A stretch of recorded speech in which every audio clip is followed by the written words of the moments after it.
Great Wall of China. There's so much going on here. And I was reading a book yesterday, and who here knows where the term loophole comes from? It's really cool. So loophole was if you think of like in Israel, around the old city, you have the battlements of the walls. So there's slits that are in the walls where they would shoot arrows before there was guns, and then later for guns. That little slit is called the loophole. And the idea was that in common language, it became a way to get around the law without breaking the law. I mean, that's what the word is today. It's the loophole of the law, right? So you're breaking the intent, but not the actual form of the law. But in another way of looking at it, if you look at that wall, you very quickly see those loopholes. So in the context of this week's Parsha, I read this morning that Martin Buber, who I think died in '65, but he was one of the first commentators to focus on the idea of words that repeated in a Parsha.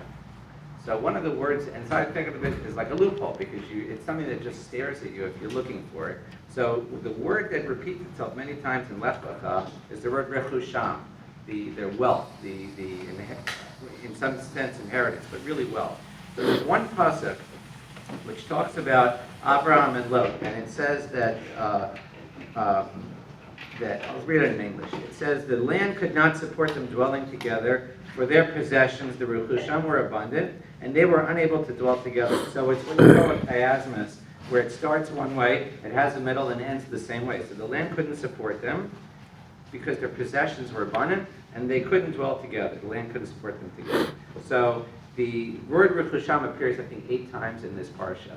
And in another context, when Abraham goes and beats the kings and by Sodom, and he says, I don't want any of the money, that's another reference to the money. There was the money that he leaves Mitzrayim when Sarah is pretending to be his sister. So for some reason, in this parsha where we're given the mandate to become the Jewish nation, where their names are changed and they're given personal mandates, there's this flavor of Rechushim that's threaded all through the parsha.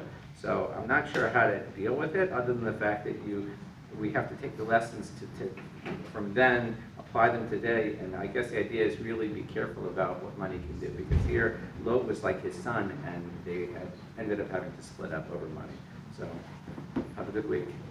Rabbi Chanan ben Akash Amar Tefrat Tzakadosh Baruch Hu L'Zachar Yisrael L'Tiach Yirbolem Torah Mitzvah Shnei Amar Na'et Hafetz Manti Tell you a good stuff here.